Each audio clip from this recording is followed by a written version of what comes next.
This is the lumber biology lab exercise, the final methods video.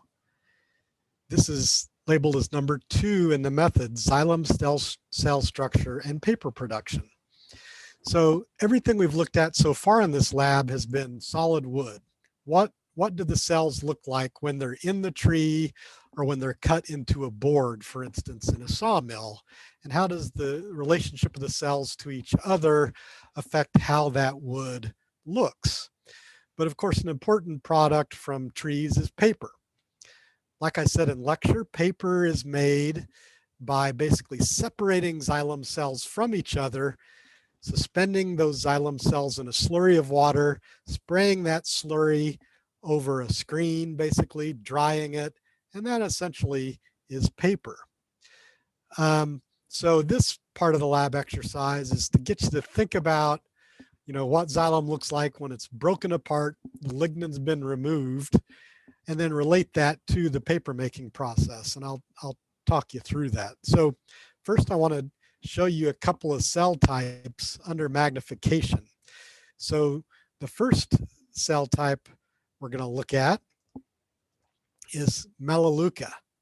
As you're, you all are from Florida mostly, so you're probably familiar with Melaleuca. Melaleuca is an invasive angiosperm tree in South Florida, originally planted to suck up all the water and dry out the Everglades. It didn't do that, but it sure is invasive and went all over the place. The old wood products professor back in the day in the school was a man named Dr. Jake Huffman. One of the things that Dr. Huffman did was research on Melaleuca to try to determine whether he could develop, for instance, a wood products demand for Melaleuca wood so that we could cut it down and make it into useful things. I don't think that got very far, but I did happen on to some of Dr. Huffman's slides of Melaleuca xylem, which is great. Nice little piece of school history there. So this is a macerated xylem from Melaleuca. Basically, Dr. Huffman got rid of the lignin and made slides of Melaleuca xylem all broken apart. So we can look at this slide and we can see a couple of cell types here.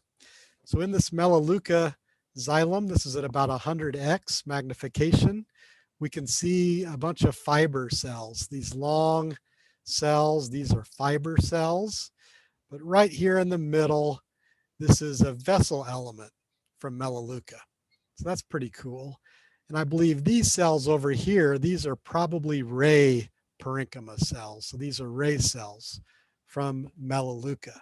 So that's an angiosperm, example of angiosperm xylem that's been macerated. Next, we have a slide with some macerated pine xylem. So basically, we're looking at tracheids. This is a long tracheid. The image doesn't even completely capture it, but this is a tracheid. Here's another image of a tracheid. Again, these are very long, so at 100x, we can't even look at the whole thing.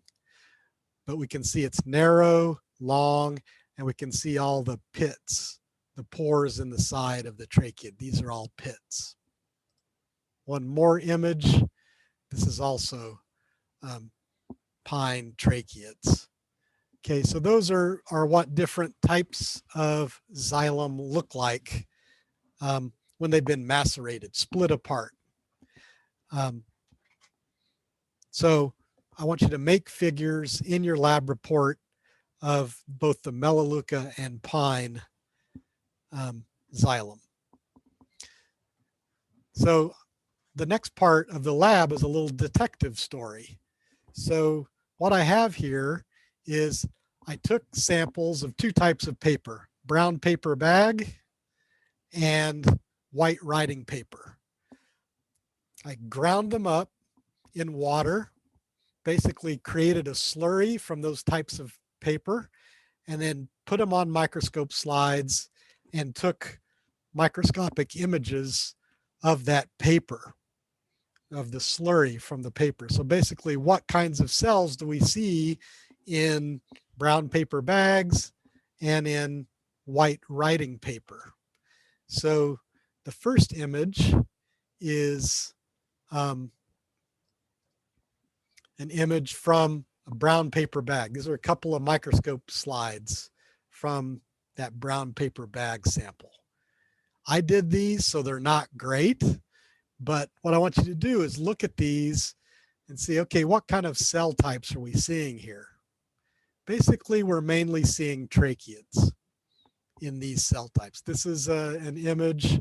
So these are, basically tracheids, maybe a few fibers.